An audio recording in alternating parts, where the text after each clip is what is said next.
to learn about nature. So we are so glad that you are here to be with us for the Stuber lecture. I want to thank the Stuber family for being with us today as we honor their father with this lectureship, and they honor him by making sure that we have this lecture every year.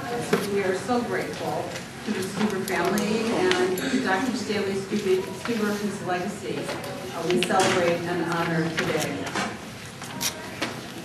This is the midpoint in our lecture week for us, and that means that it's time for us to start telling you about what's next. So the save the date cards are there for you in the lobby, and we will meet again for fall lectures, October 5 through 8.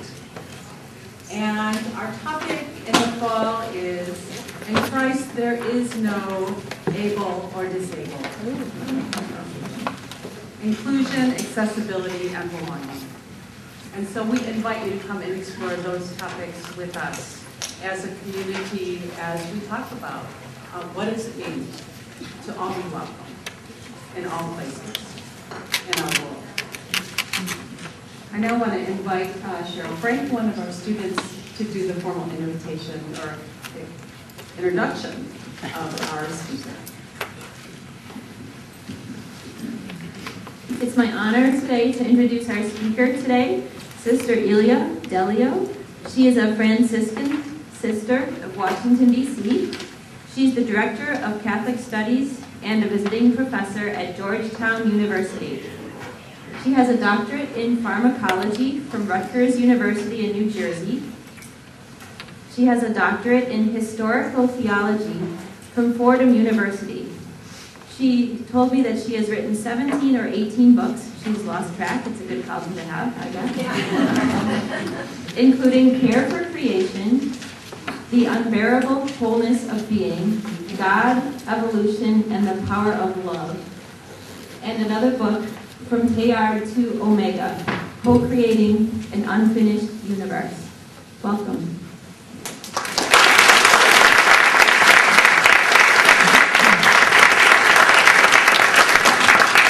Thank you. Let me just, before I begin, can you, over to my left, can you see the screen in some ways? Good, because there'll be some really incredible slides here to cover. First, I just want to say thank you to your gracious hospitality here. I've enjoyed my time at Colgate Rochester Kosher Divinity School, so I'm really grateful for this opportunity. When I was talking to Dookie Dickerson prior to coming here, she told me of your keen interest in ecology. And I've been working in the area of technology and transhumanism. I have one of my little books that's not on my list of things is called Humanity on the Threshold, Religious Essays on Transhumanism. I've been involved in a research project on where technology is taking us. So I thought this afternoon I would engage a conversation on ecology and technology. Are these competing myths, or is there a continuum here that we haven't been fully conscious of? First of all, I think this saying helps us to orient ourselves in conversation to realize that we humans do not act directly on the world, but on our beliefs we hold about the world. And those beliefs are really, in a sense, a matrix of what we believe about nature, and that would include, from a religious perspective, our doctrine of creation. What we believe about destiny, and that is a huge question, especially as different religions have different, you might say, doctrines of destiny. And so the way we see nature and human and sacred interact is, in a sense, how we orient what we call our patterns of relationship. And here, when I use the word ecology, I'm using it not only in the biological sense of the household of relationships, but you might say even in a broader sense of how the four quadrants that, in a sense, comprise our beingness are interrelated or interactive.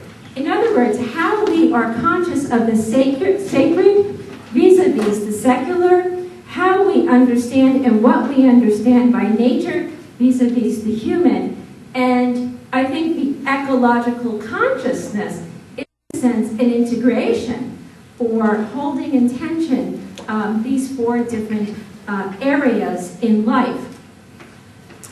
Now, I want to return, for those of you who weren't here last evening, my way into this question of ecology and technology, that kind of got a little messed up there, but I like to go back a little bit, because we are so deeply wired by ancient beliefs and ancient teachings that I don't even think we're conscious of how deeply DNA'd, you might say, some of these ancient philosophical ideas are. Last evening, I mentioned that I just finished a book on Catholicity, and I began that book by saying this is not a book for Catholics. It's about a book on homemaking. So the word Catholicity emerged among the Greeks as we moved from a two-tiered understanding of world. In other words, the ancients had the sky, the sky and the sea. The Greeks introduced the concept of space. So with the Greeks, we moved from a two-dimensional, you might say, cosmology to a three-dimensional cosmology. And as they introduced a spherical understanding of space-time, cosmos, the human, in a sense, became distinct from it, and therefore the observer. They invented the word Catholicos, Catholicity, as you might say, one who stands under the stars with a consciousness of the whole.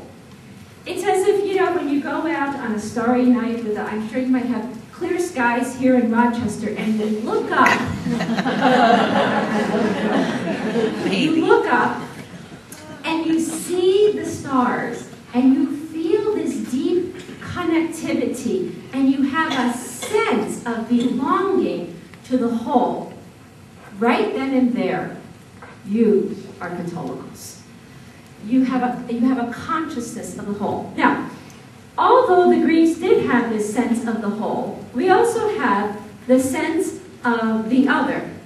Plato, we know, had this, question of why things change. We here have an experience of beauty and goodness, and then it changes. Beautiful today, ugly tomorrow. And Plato said there must be another realm of being where there's unchanging being, unchanging beauty, the world of, you might say, perfection. So Plato's idea is here we are in earthly reality, and we're sort of weighed down, chained down by our bodies. And we need to liberate the soul. We need so that our inner, he only meant this for men, by the way. You could only enter Plato's academy if you were male. This is not allowed for women, but luckily he's dead, okay? So Plato's idea was, matter, body, and mortality are lesser. They're lesser goods. What really is important is spirit, soul, and immortality. So this idea of, turning away from the multiplicity of things, as Plotinus would later say, and inward to ascend to the one. This kind of thinking gave rise to what we would call a classical metaphysics. The basic scheme, even as Christians conceived it, is God is the source of everything. We flow from God in created reality. We are returning to God. So we made songs like We Are Companions on a Journey. We're going to return to God. And we still use this language. We're returning to God. And whenever we say that phrase, we're returning to God, means we come from God, we're here, and we're going back to God. But where's God? God's sort of just watching over from a distance or keeping an eye on things up above, the transcendent reality. So this entered into the Middle Ages, as we said last evening, and we have this, Christianity is from the beginning pluralistic. It's a mixture of things. We have Greek philosophy, we have Judaic, Hebraic thought. Jesus was Jewish, and then we have Christianity. So we have this confluence of influences. And we have this cosmos, as we talked about last evening, this lovely, perfect, static, fixed, earth-centered cosmos upon which our Christian story has been constructed. And therefore, we had in that story, it was all good. It fell into sin or disorder and needed redemption. Now, the one thing about the medievalists that was in their favor was they did not see this radical, you might say, while God was transcendent, they did see that nature could, in a sense, reflect the power of God in the same way that Scripture revealed the Word of God. So they saw, the medieval writers did see sort of a consonance between nature and Scripture. You know, there was no disharmony between them. But as we also said, that, you know, the way we began to interpret Genesis, you know, have dominion over the things of the earth, you know, we're created on the sixth day, we began to interpret this as we are special. We are humans. We are, you know, created in the image of God, unlike the fish and the plants and, you know, the lower things. So we began to think, gee, this is really all for us. You know, nature exists for our sake. And because we are on our way to salvation, you know, we are, in a sense, to be graced by God. Now, in a very interesting book, two interesting books. One is called A World Without Women. That's by David Noble. And another book called The Religion of Technology, also by Noble. Noble claims that Christianity, like science itself, has been a male endeavor. And what he says is, you know, poor Adam, lured into sin by that wicked Eve, so to speak, quote unquote, you know, now here on earth, toiling, you know, the pains of labor, seeking to be restored to that divine likeness.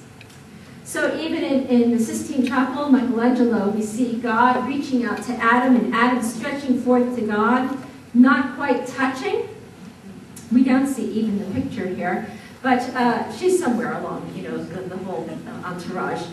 But, you know, what he's saying is that Christianity, like science, has been the quest to restore the male image, the divine likeness of humanity. In fact, in the Middle Ages, John Urigena, I believe it is, believed that in the next life, humanity will be restored to its true identity, and that will be male.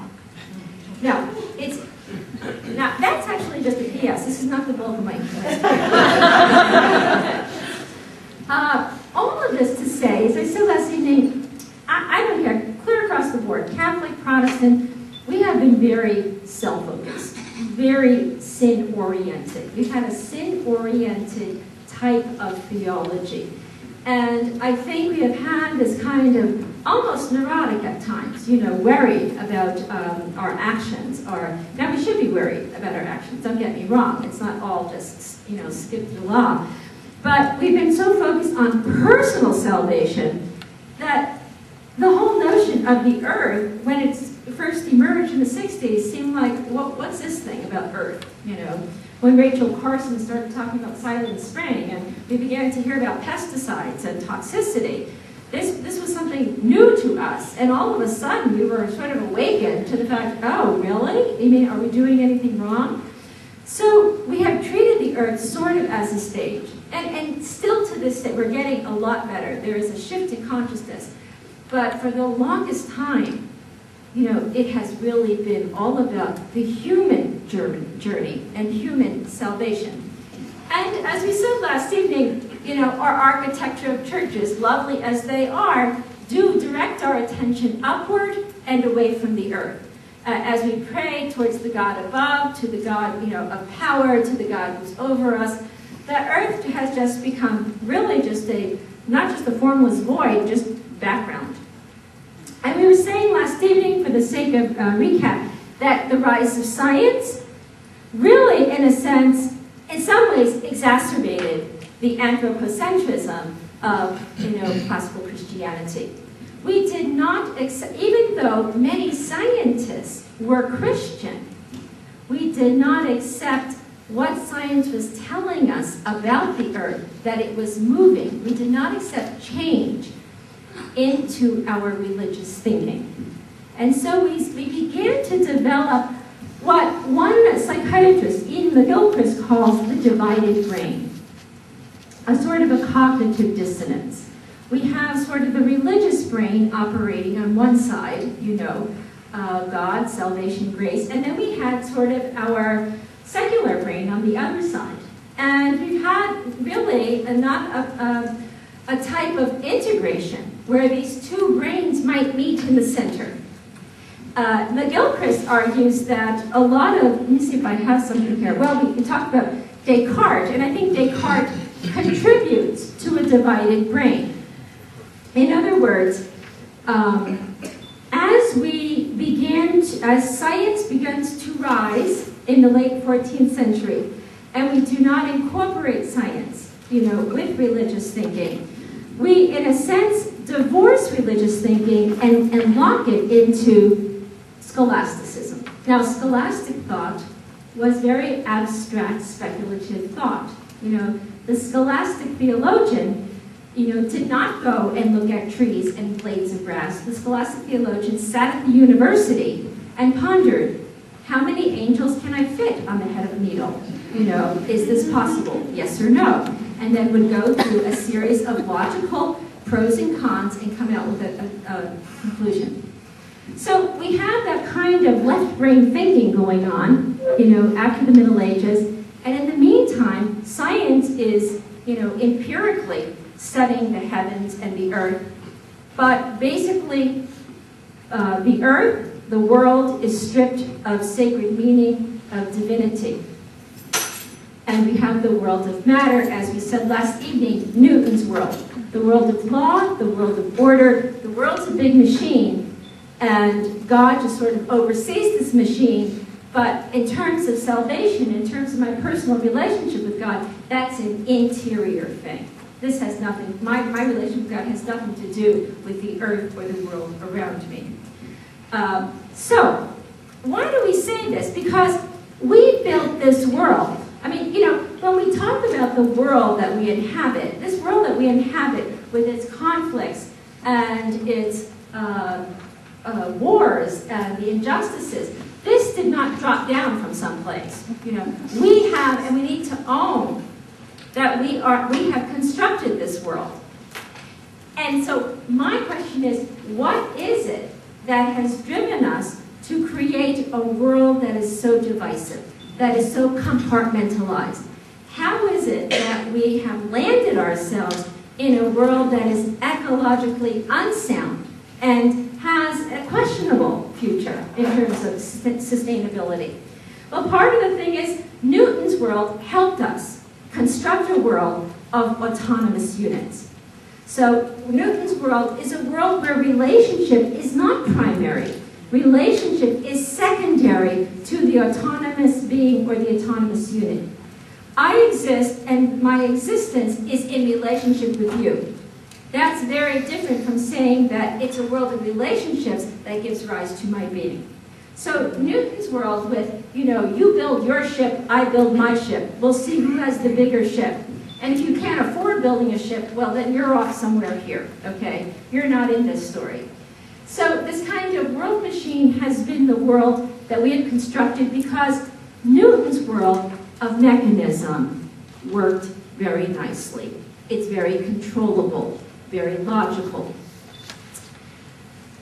We have landed ourselves, by the time we come to the 20th century, I think we landed ourselves in three major dualisms that largely emerged from the separation of science and religion.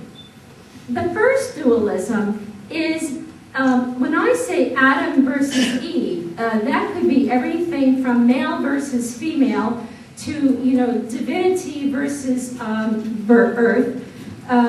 The thing is, it is male versus female. I mean, we landed in the world in the 20th century where a predominantly male-driven world. The second is, we have still not dealt well with heliocentrism. Religiously, we still think geocentric, no matter how advanced we are.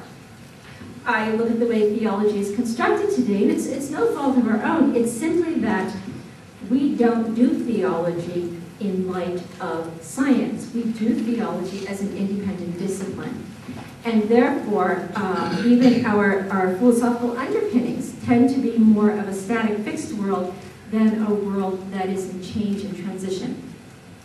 Our third dualism is mind versus matter.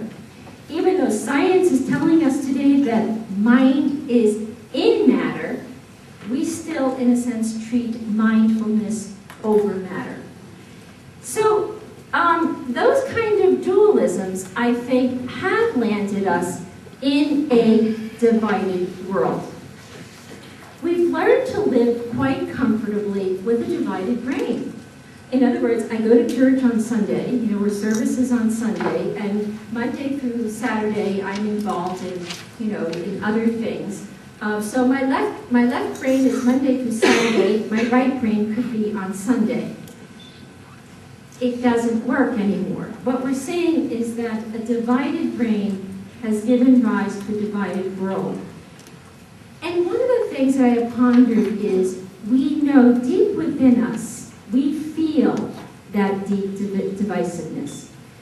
And I've heard many people say today, talk about an impasse. Are we at an impasse where we find ourselves, in a sense, up against the brick wall? We don't know where to go now. We seem to be endless conflicts, endless war, and it just seems that the divisiveness has engulfed us in some way.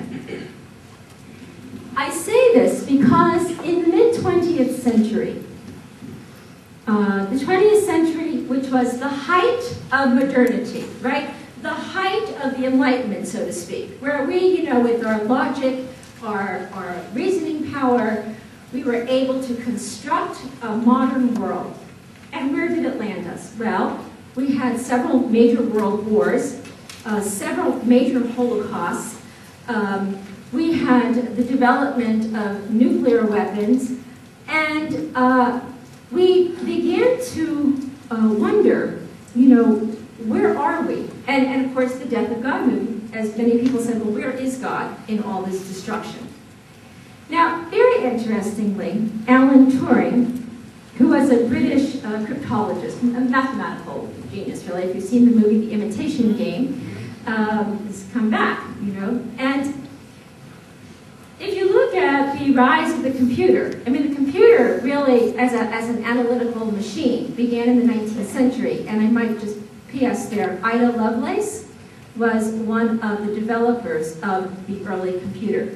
And she worked with Charles Babbage on that. But it began as like an analytical machine.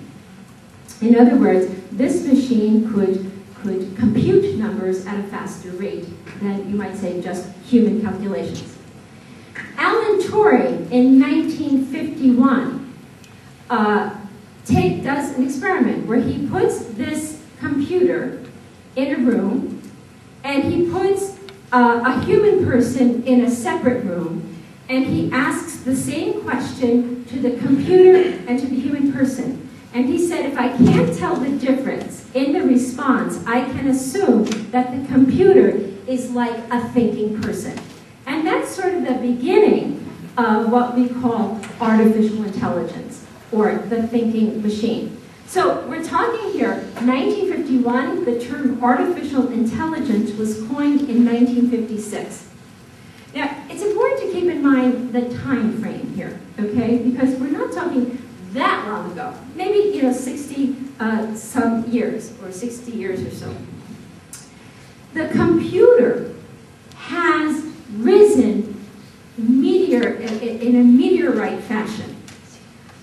From the analytical machine of the late 19th century to the thinking machine in the mid-20th century to artificial intelligence now in the 21st century that promises to accelerate and completely, you might say, transform us.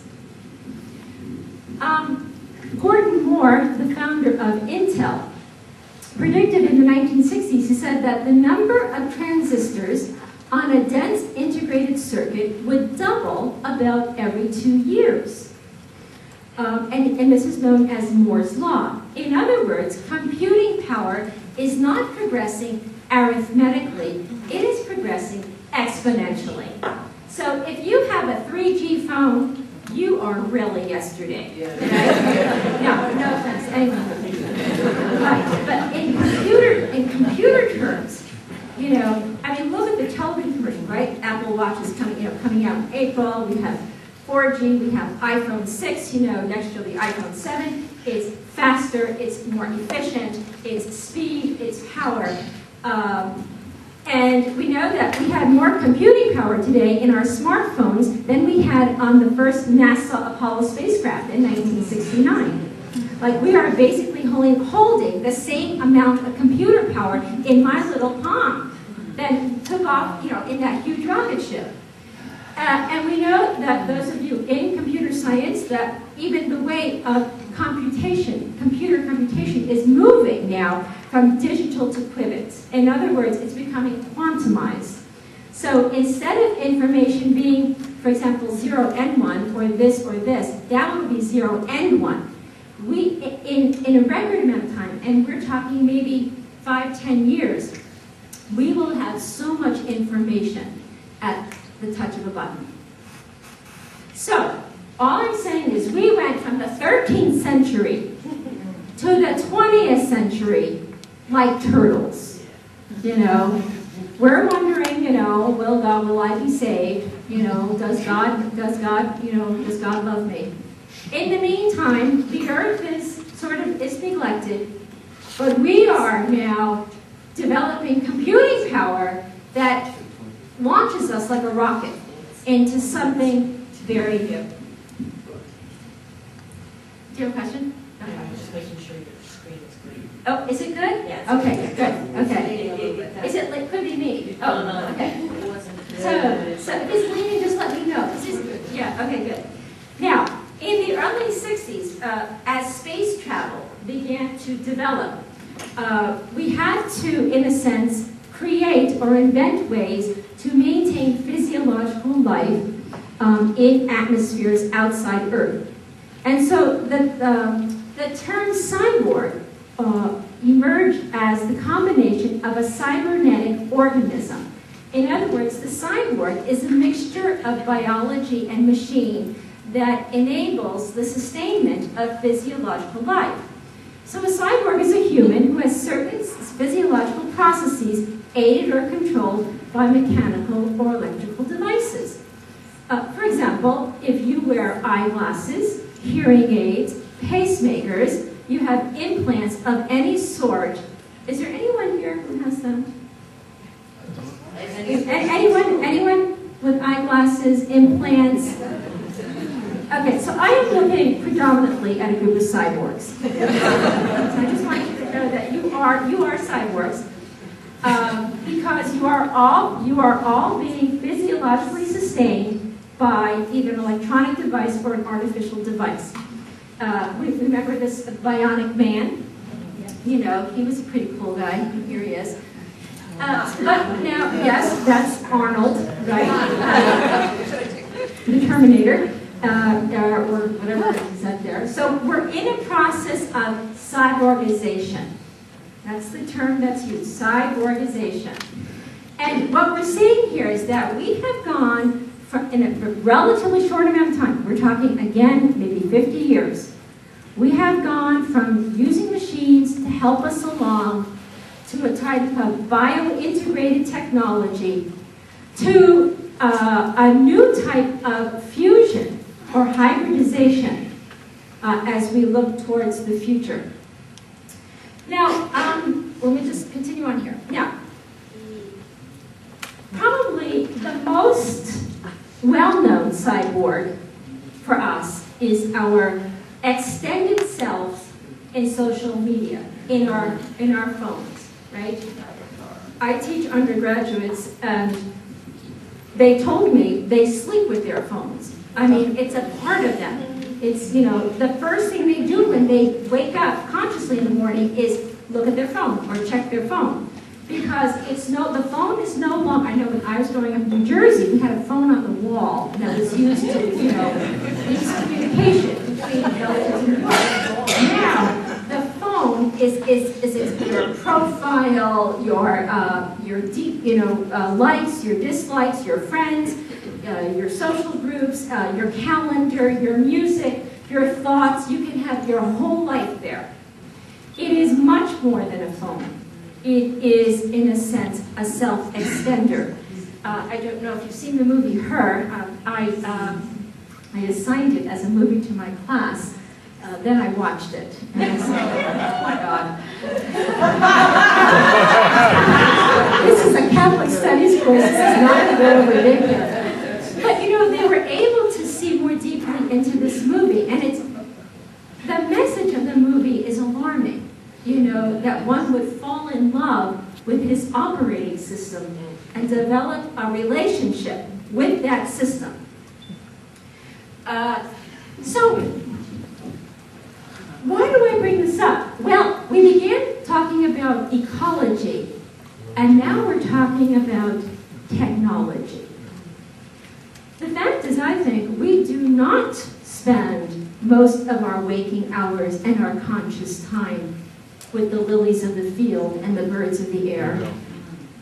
Our waking conscious time is spent with an artificial device that contains about 99% of our life sources. In a book called Alone Together, Why We Expect More from Our Technologies and Less from One Another, the title alone is telling.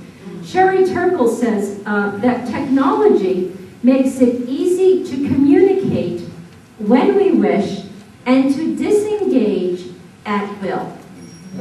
So ecology is saying it's a household of relationships. We're deeply related. We are deeply embedded in the web of life. Social media, cyborg technology is saying you choose what friends you want. You don't want to be on Facebook? You delete. You have the power to control, in other words, the world here. And Turkle says, once we remove ourselves from the flow of physical, messy, untidy life, and both robotics and network life do that, we become less willing to get out there and take a chance.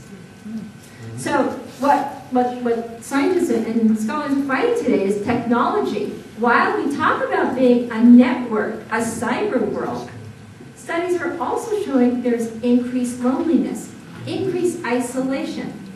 It's no longer the AT&T, the reach out and touch someone type, go visit your neighbor. Now people do this, like, break relations off. This is from a song. And if you think I'm not the one, log off, and we'll be done. In the past, in the old days, people used to propose like face to face. Now they tweet, will you marry me?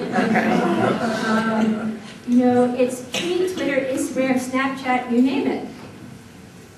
So we do know that technology is affecting the human brain. So the brain is like a very plastic organ, so it will respond to what the dominant environmental stimuli are. And our interpersonal emotions are, in a sense, being affected by our continuous use of technology. Constant computer use, this is from a neuropsychologist, a friend of mine says, may lead to impatience, right? And we want things, yesterday, right? So ecology is about slow time, technology is about yesterday. Forgetfulness. Someone coined the term oblivitron because, I don't know where you're here in Rochester, but in Washington, you're driving and this person's walking, across the street with their phone. They'll be driving, riding their bicycles with their phone. They're walking the street with their phone. They're driving with their phone. Everyone's texting, emailing. So accidents are up, due to this kind of altered consciousness. Impulsive behavior, narcissism, because, if it's not on my phone or it's not appealing to my immediate needs, I delete it. And then the other thing she notes is obsessive checking disorder, or OCD. This is common, right? You go to meetings, and I think we all have I have a little of this. I'm a little OCD.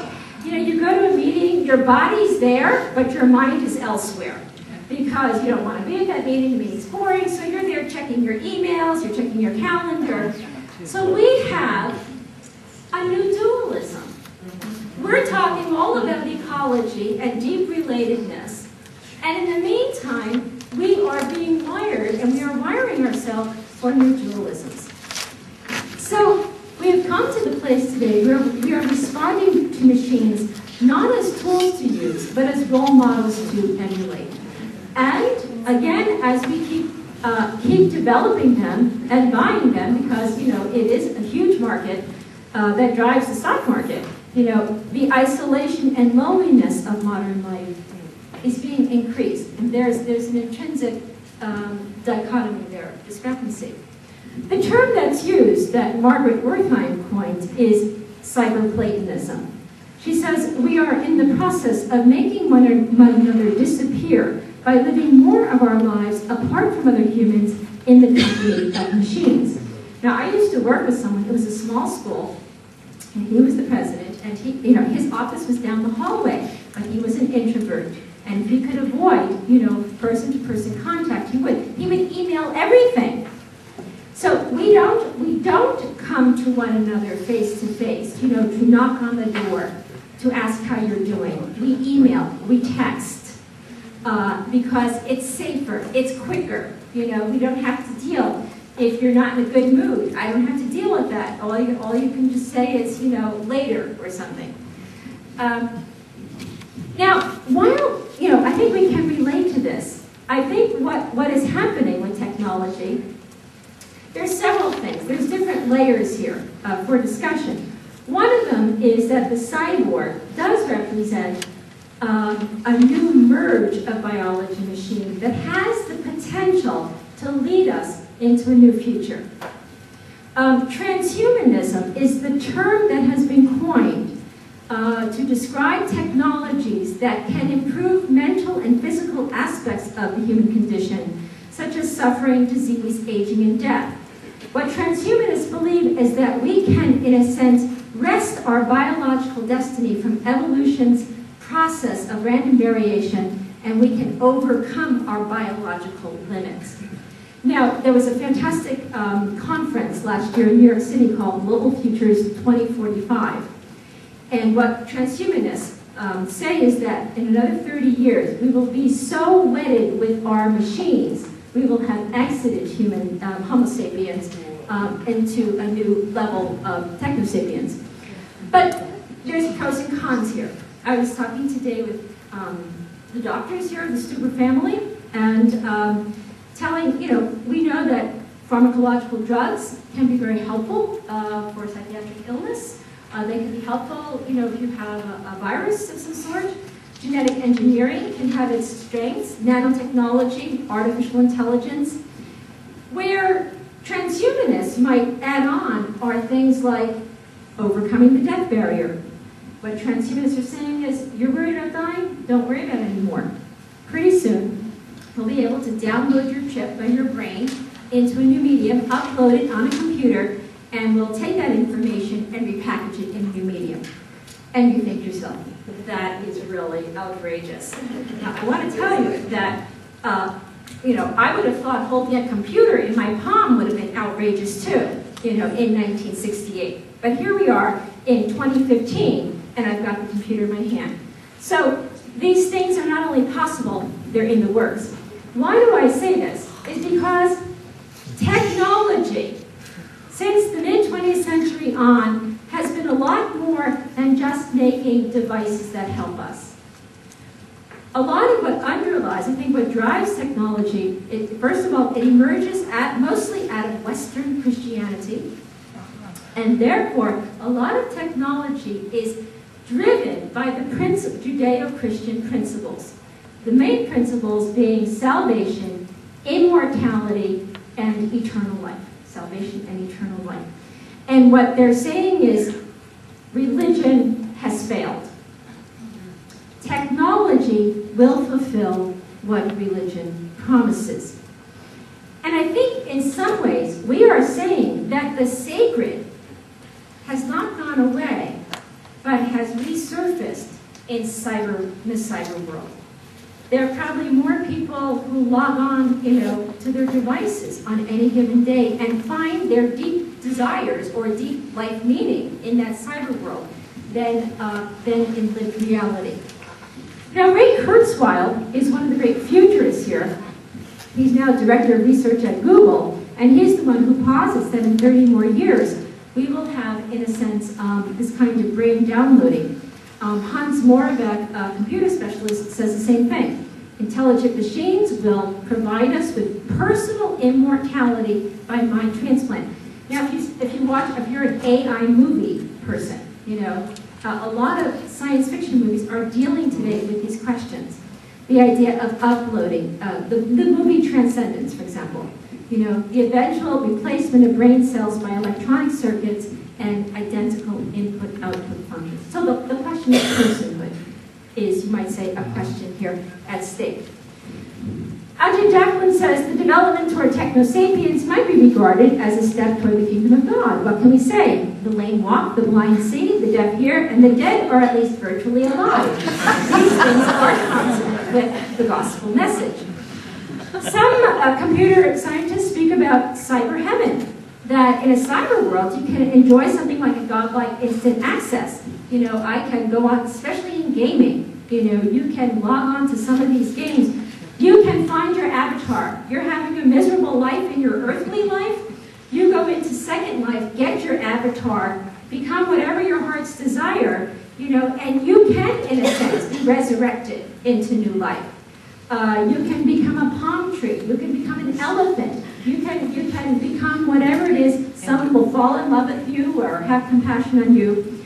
So what we are saying is that this artificial intelligence enables us to do things like, in some ways, even overcoming suffering and death. That's their hope. That a way we could never have dreamed of. The type of cyber salvation, even in terms of video games, means that new peer-to-peer societies are forming in cyber life. And again, you know, young people say, institution, you know, why would I join an institution? I mean, you've got these top-down authority, you know, controls. In cyber world, it's a peer-to-peer society, a new type of social structure, where you might say one can even play in the God mode. And so we have this kind of digital utopia where, you know, in some of these online gaming programs, you have the power, you have the control. You will say who will live and who will die. Now we know again that young boys, especially between the ages of 9 and 14, there's something like 96% of them play at some point, if not, you know, on a daily basis, violent video games. And we're noticing that the brain centers involved with aggressive behavior are being enhanced, and those centers involved with compassion or love are, in a sense, being diminished. And so we have to begin to ask, does the continuous use of technology, and in a sense the unbridled use of technology, is this leading to an ecological unsustainable world or ecological destruction? Because it may be leading to nature detachment. There are studies where, you know, parents go to the park with their children, and you know, those of you who are parents, you know that the kids, you know, they want to do things and make sure you notice them. Well, many parents now are on their cell phones. They're emailing or texting. So it is as if they're not there. And the children are, again, suffering from sort of an isolationist or a detachment type of condition. Now, here's the thing with technology. We all have it, and we've all been changed by it. We are, and I think we need to get our heads around this, we are no longer the Homo sapiens species that we were even in 1956. We are, in a sense, on the way towards a new type of emergent species. The term post-human is a term that's used to describe the kind of cyborgian life that we now find ourselves in. In other words, the post-human is now past the human, the human as we've known in the past. As Catherine Hale says, in the post-human there are no essential differences between bodily existence and computer simulation, cybernetic mechanism and biological organism, robot technology and human goals. In her words, the age of the human is drawing to a close. Homo sapiens will now go the way of the dinosaur, so to speak. You know, when we show that 30-volume encyclopedia, volume 4, page 451, we're going to say, oh, those Homo sapiens, remember them? Now, it alarms us sometimes when we see this, because it's like we're immersed in it. It is our lives. We're sort of wired into this, and yet all we're doing for the moment is stepping apart and saying this is what we're becoming. The other thing I'd like to throw in here, because it's right around the corner, are robotics. We know that robots have been used now in medicine for a number of years, and that's a great thing. But now we are developing social robots. Kismet is a robot from MIT. So they're developing robots that will have emotional responses to human behaviors. So if you have, say you like to tell jokes, but no one listens to you, you get a Kismet. The Kismet will laugh at every joke you have. You have troubles in your life, no one feels compassion, you get Kismet. Kismet will always be compassionate and will probably weep with you. It is a question of relationality. There's two things about robots. We are deeply, intrinsically relational beings. First thing. We are relational to the core. Second is, our deep relationality is not being, in a sense, met or fulfilled in the biological life that we have, in a sense, been born into. So we are creating now. We are creating a new entity, in some ways, to meet the needs of the relational dimension of life. If you've seen the movie Robot and Frank, it's a great little story about an elderly man whose son finds it difficult to take care of him, buys him a robot, and Frank sort of comes to life again because the relational dimension of his life now is being fulfilled by robot. This is Jibo, developed by the computer robotist Cynthia Brazel from MIT. Jibo will be on the market this year. I think he's really cute, quite honestly. Jibo will welcome you as you enter through the door. He will say, welcome home. What would you want to eat? What do you want to eat this evening? Jibo may even help prepare the meal. Take care of everything for you. There's everything from, you can't find the right partner in life? Don't worry, you'll find a robot to meet your needs. There's books on why I married a robot. I saw a family that adopted a robot. We have robotic pets. They've been with us for a while. One of the headlines said, robotic pet won't soil your carpet. And the guy said, I like real things. I just don't have the time to take care of them. There's the ecology piece. I like real things. I just don't have the time to care for them. So I got myself a little robot dog. He's really cute. I'm sure we'll have educational robots. We won't even have to go to school anymore. Here at Colgate Rochester, you will send your robot. The robot will get the information. You can go home. You can process it together. And good to go. So I anticipate future human community to look something like this. It'll be sort of a human-robotic interactive community. I would say don't worry about the numbers. We'll have robots interspersed with, we'll have Homo sapiens, Robo sapiens, all types of sapiens, interspersed in community. I anticipate maybe even a robo-pope at some point. We'll have a blessing coming out, and all I want to say is this: humans have an amazing capacity to create. So we need to step back and say, first, oh my God, we're a little bit shocked, to look at ourselves. Second is we have to say we have an amazing capacity to create new things. So the question is, what do we want with our technologies? I'm not sure we've really engaged that question sufficiently or critically.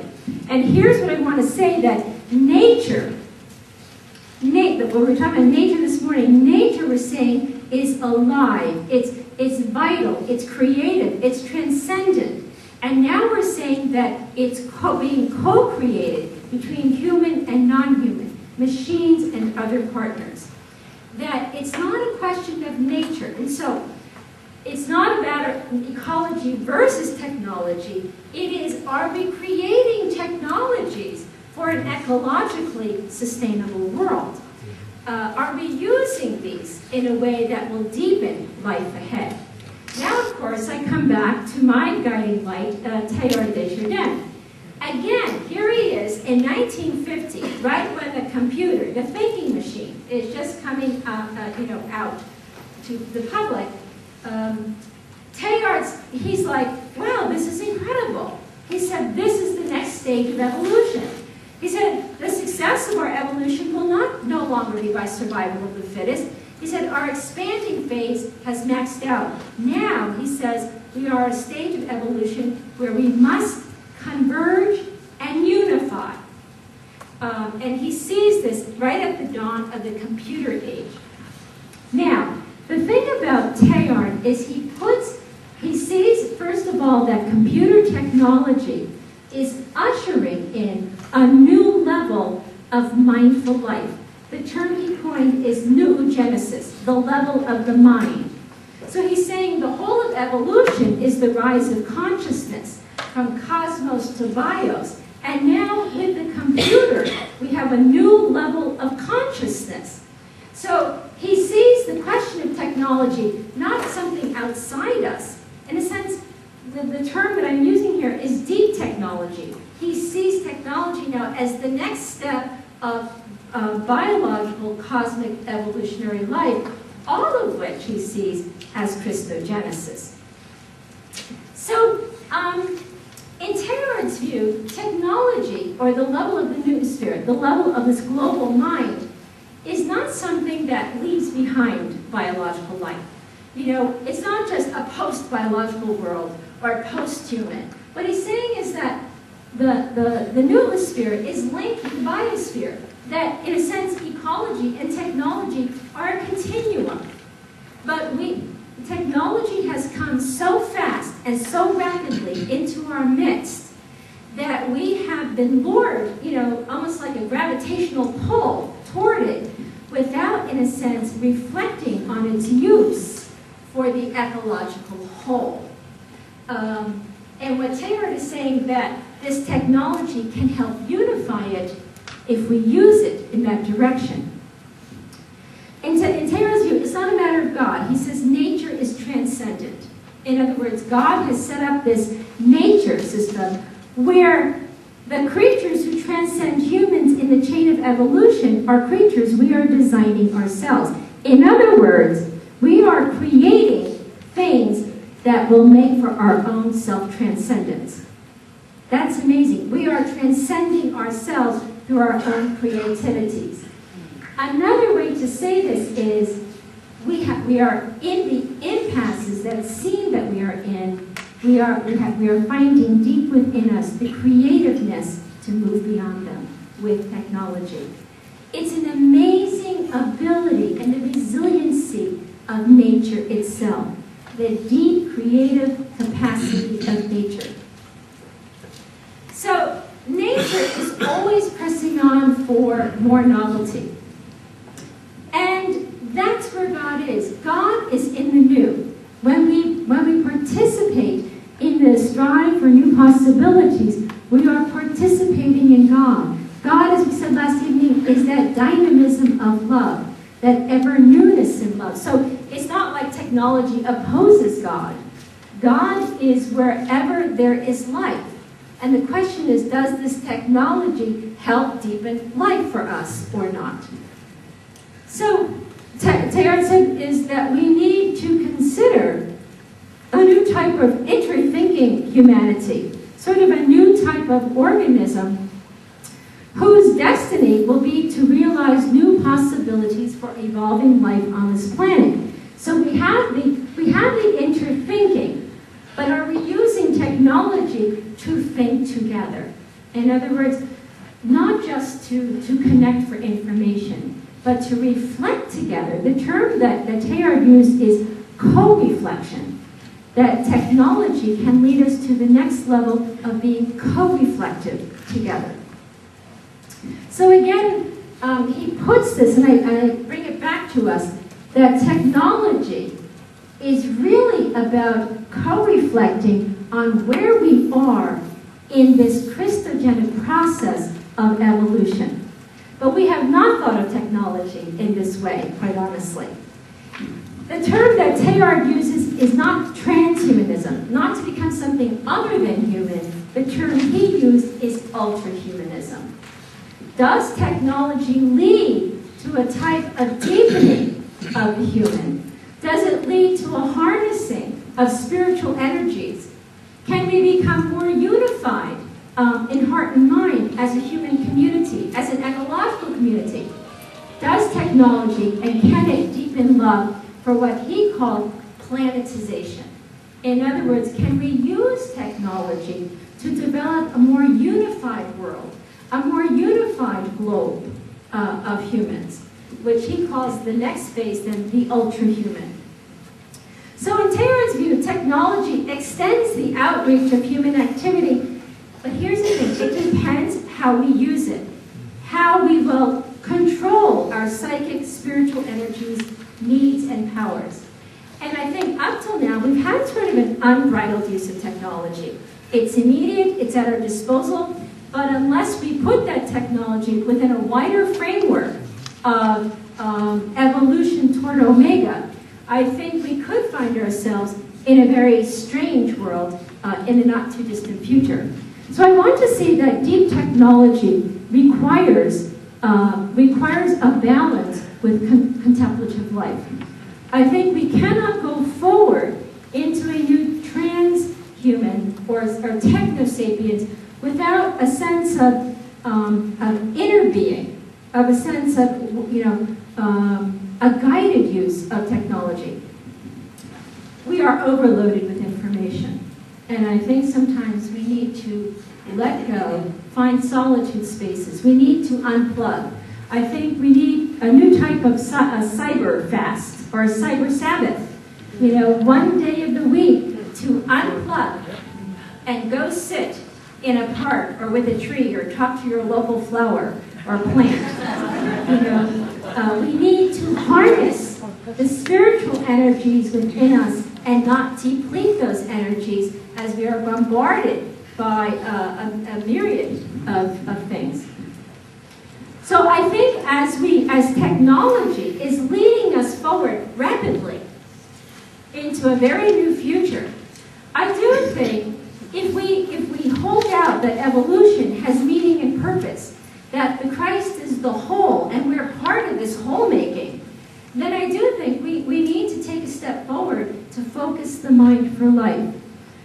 We know today that the brain is fatigued by the myriad amounts of information coming at it from all sorts of media, the television, the newspapers, your computer, your cell phone. So that people go home at night and they're exhausted. They're like, don't talk to me. I just don't want to talk to, I don't want to say anything, I just want to collapse on the sofa. So we need something like a Buddha brain. We need to set our priorities. What do we want? That is the question. What do we want? And we can't have it all on equal footing. There needs to be a set of priorities. What is it that really pulls at our heart? What is it that really draws our desires? I think one of the things is we need to awaken the right brain. Passion, creativity, freedom. We need that right brain of connectedness to the whole. And therefore that's a new level of consciousness that opens us to life. So in the words of Mary Oliver, can we learn to unplug for a moment, to stand still, to learn reverence from such astonishment, she says, as a phoebe, a blue plum or a clam buried deep in speckled sand. Or maybe putting it in the gospel words, where your mind is, there your treasure lies. Where are our minds at any given moment of the day? So I'll just conclude with the words of Teilhard because I think they ring true for us. The day will come, he says, will come when after harnessing the ether, the winds, the tides, gravitation, we shall harness for God the energies of love. And on that day, for the second time in the history of the world, we will have discovered fire. We are discoverers, we are creative beings, but fire will transform us, because what he's talking about is not just physical fire, but the fire of love. Thank you.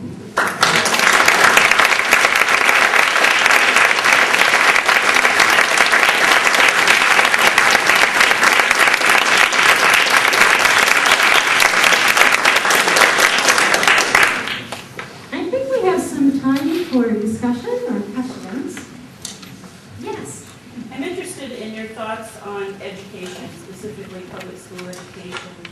I think about the effects of testing. I think about the emphasis on technology, not as a tool, but as an end. I think about the cutting of the arts in education, teaching students not to think but to react. A common statement from students, you've probably heard it, is, what do I need to do to get an A? Yes. They're not interested in the content, they're interested in the product. Yes. How do we reach the children? How do we reach the parents? I mean, that's an excellent question, and I do think the heart of our problems, quite honestly, begin with the educational system. Yes. The educational system is a perfect model of a Newtonian clockwork framework. And it's about efficiency, control, power, learn what you must to achieve what you can. It is not about integration, homemaking, evolving. If it's up to me, quite honestly, I would like to see a radical reform in education, beginning from primary school onwards. We are educating for an unsustainable world. That's my shorthanded way of saying it. It can't work.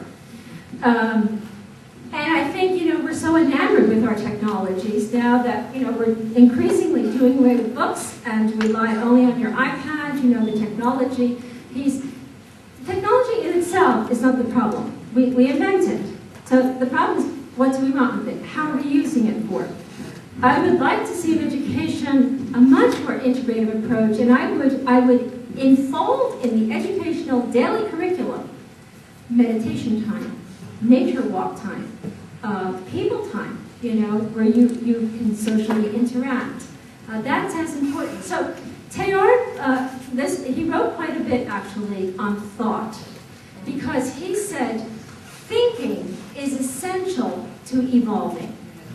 In other words, thinking is not just information, overload. It's not, I just take all the information in. So what I find today with kids is that they are, exhausted, constantly exhausted, because they have this swarm of information, and they're taking 5 classes, and every class, has a ton of stuff to know. And so they want to know, what do I just need to know to get through this thing? But we're not teaching them how to think. Information and thinking are not the same thing. To think, and here I go back to the medievalists, because the medieval university, as it was originally conceived, the university was to mirror the universe. In other words, to turn as one. That's what universe means. So knowledge was to deepen being, that we could, in a sense, be turning as one more deeply in our vocations, in our work, in whatever we do. But the medieval university had the full spectrum of the arts and the sciences. I think we sort of need a new, first of all, we've come into the modern education's hyper-specialization. So you don't just major in biology, you major in cell biology. And then in cell biology, you major in mitochondria. In mitochondria, you major in the DNA. If you don't major in the DNA, so by the time you're finished, you can talk to maybe 2-3 people, and 5 will be your paper, right? Hyper-specialization. And so we prided ourselves, I'm not just a systematic theologian, I'm a Tillich, and in Tillich, and we keep doing these things. We parcel down, down, down, down, and yet we're saying, we're deeply connected. Ecology. It can't go on. Education needs a whole, what I would say is a new integration, humanities and the sciences. We can no longer educate as if the humanities and the sciences have nothing in common with each other. It's one world. If we are to go forth as one world, we must then be able to think as one world. And therefore, how do we learn to think again? Maybe that's our question. How do we learn to think? And I think it's something like Lexio Divina. I don't think we need as many books as we have. We need something that will deepen our understanding. Sort of like what Bernard Lonergan said, it's be attentive. Attentiveness is important. Experience, see, be intelligent. Think about your experience. What is it that's the good here? What is it that's not good, that may be evil? What is it that, you can see comes together? He says, be attentive, be intelligent, be reasonable, and then be responsible. How does that information inform me as a person? And how do I, as a person, then respond, to that knowing? So I think if thinking doesn't deepen insight and move us forward, I'm not sure what we're doing, except for getting better at, building smaller and smaller things and getting faster and faster. Yes? Pat's point, I think we're probably facing a time of struggle, and the next generation or two will be full of it. But full of struggle. But you referred to Kurzweil's Singularity 2045. Yes. Singularity, as I understand it, is when we have the technology within us to basically gather whatever knowledge is out there. So imagine a chip in your mind where there's no electronic connection. It's simply you're downloading knowledge to that chip. Right. That knowledge can be all the facts, anything that's relevant. So teaching in a couple of generations will be, hopefully, about focusing on thinking, building the Buddha mind, because all the facts won't have to be taught as we know it now. It'll just be beep, and it's there. Yes, that's right. Singularity is that seamless web between, artifice and human. The thing is this. It can be that. Truthfully, I love technology. I'm fascinated by it. I'm fascinated by what we can create. It's not a question. It's what is it that we're creating these for? What's our grand narrative? What's the big story? So we are storytellers and meaning makers. And unless we develop technology within the wider context of a story, what holds us together, rather than just, like even in the movie Transcendence, there's this kind of utopian dream of the kingdom of God, like with technology, brain downloading. Maybe we can, nanotechnology, we can bring the dead to life again, so to speak.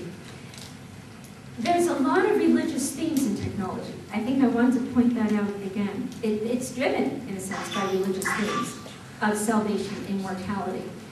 But all I'm saying is that the religion, and this is what Tara said, religion is not just about me. Religion is that spiritual energy at the heart of the universe itself. So does technology bring us together in a way that we are more unified, more just, harnessing our energies, our spiritual energies, our world resources for a more unified world up ahead, or not? That's I think, the question up ahead. Yeah, I think, emphasize that, and I am hopeful. I believe that when we have that technology, we focus more on the thinking and the Buddha mind, that we can consider the deeper points that they are referencing there. I'm hopeful. It will be enormously challenging. Absolutely. I would agree. And I think we can be hopeful if we educate toward that goal. That's the thing. I think that's my problem that I'm struggling with, though. And so, for instance, like this concept of all the information will be there and we'll just download it. But who decides what the information is? I mean, we look at the USA even. What are the facts of global warming, right? I mean, do you know what I'm saying? Who teaches? Who decides what information is going to be given to the public and what information is going to be withheld? And I wish I shared your optimism, but I don't feel like, even the use of technology. You look at geoengineering. You know, we've got the technology to in some way shield ourselves from some of the impacts of global warming, but we'll protect certain areas, and other parts of Africa or India can just drop off the planet for all we care. Do you know what I'm saying? So, Yeah. like coming from a majority world context, Yeah. like in Africa, I've watched how technology is almost always used for the benefit of a select few, and really at the end of the day, it doesn't benefit the majority. And so I don't have always the same kind of optimism as my brother, because I don't always feel that there is this great harnessing of energies for love. I feel like sometimes there's a very strong corporate agenda for gathering power, wealth, resources. Yeah, so let me just put okay, that's good, because let me just pick up that point. We have been using technology in sort of a Newtonian sense. You know, this enhances my position, it enhances my power. So what it does, and even my students have noticed, it can widen the gap between the rich and poor. So if you're wealthy and you can afford these technologies, good for you, life will go on, you'll get brain downloaded to go on. The poor are in a sense collateral damage. You know, they're just left by the wayside, so to speak. So it has that potential, but it also has the potential to decrease that gap. How? So here's the missing piece for me. Where's religion in this conversation? Nowhere. Nowhere. So it's as if we are using technologies, we're developing technologies, as if the religious question seems extraneous to it. And what Teilhard said is, no, that's the heart of this whole thing. The heart of technology is religion. This is not, so he's saying it's not a question of technology per se. Are we developing technologies to deepen our religious energies? So here he would say the world religions need to get over their little tribal differences, they're not so little, and they need to come together and to help, bring together these spiritual energies. What's missing at the core of life for me, I mean not just individual, I mean cosmic life, is religion. What we're saying is that the spirit has the capacity to transcend itself, to be creative. That's what nature's telling us over and over again. We have the capacity to create a different world. But a different world requires a different type of person, a different people. And therefore, can we use our creative energies and our talents to create it? We can, if we bring back a new narrative of religion that moves beyond the old, and you might say, forms a new way, a new collective thought of spiritual energies for a new world ahead. I think technology, we can develop it, we can educate for this world. We have the capacity for a new world. The question is, do we want it, and what are we willing to do to make that possibility a reality? I don't think that it's impossible. I live in that hope. But the way we have been developing technology up till now has been out of an old paradigm. It is based on the failure of religion. That's the whole point. Yeah. Technology up till now has been based on the demise of religion, the death of God. Now we're asking, can we develop technology with the newness of God, the power of God as future? Yes. Okay. But concluding yesterday, you spoke of a crystal cosmos. Yes. What do we do with Krishna and Muhammad? So Christic is, Spell your... yeah, I use that's Christian language, and that language speaks to us. It doesn't have to, we don't have to use that language. We're not, so the language here is used to express a deeper reality. It signifies something that's deep at the heart of life itself. And we're saying that the Christ is the language that we speak of in terms of God being present with us, empowering us towards a new unity and oneness. There could be other language here, that others might find to be helpful. I would not get, we have used language too often to divide us. Right. We need now to go to the deeper realities that are uniting us and to find there our source for well-being up ahead. Yes? My question has to do with the God concept and relates, again, a little more to your lecture last night, in terms of the dichotomy and what many people see as a disparity between the biblical concept of the cosmos and our present concept. With the speed of light at 168,000 miles an hour, whatever it is, enough to circle the Earth in 1 second, 7 times. And we talk about light years.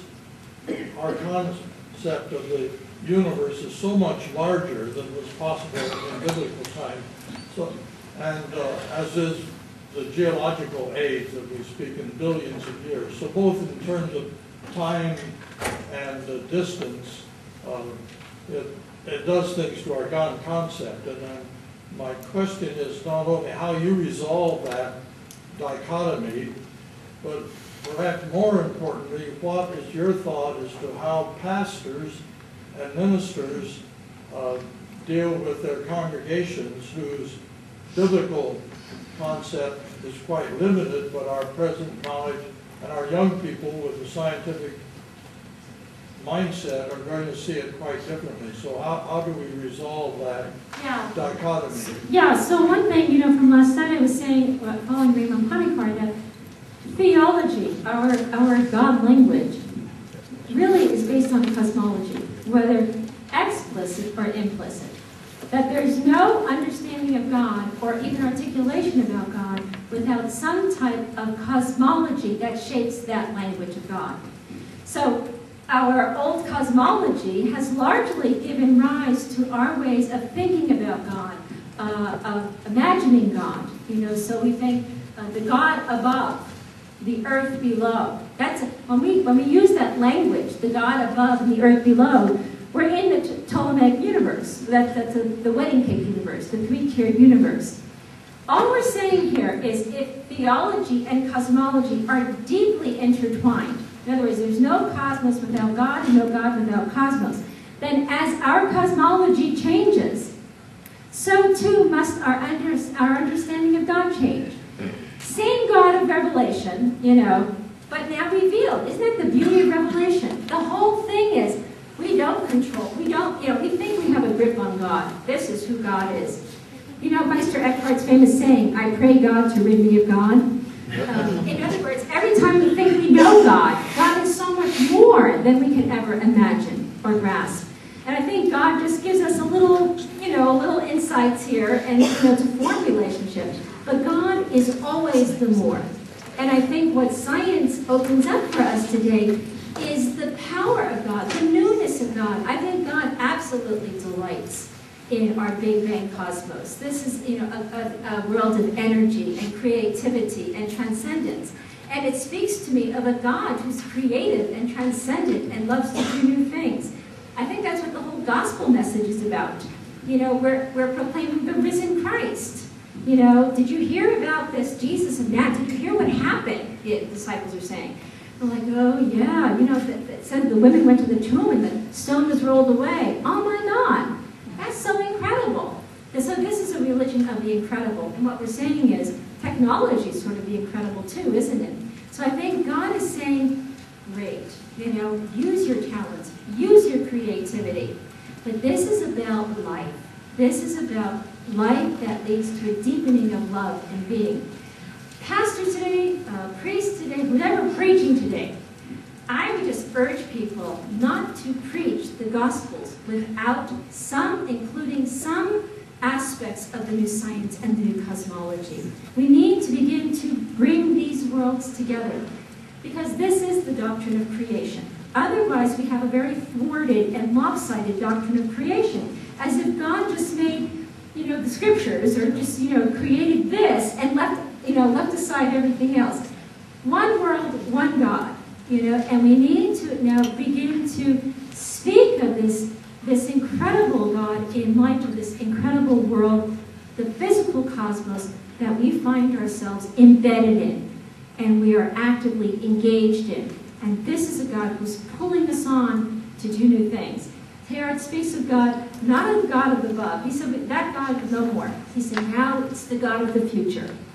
The future. God comes from the future to be God for us. In other words, Teilhard says, the whole universe now rests on the future as its sole support. here's where I see, quite honestly, people in technology, they have tapped into kind of this insight. It's about future. I'm a devotee of Steve Jobs, and Jobs think different. And I think Jesus would say, think new. You know, we think old, we think above. And what we're learning now from our new Cosmos story is think ahead, think tomorrow, think future. Don't hold on to the past. We have the power and the creative talent to do new things. And God says, go for it.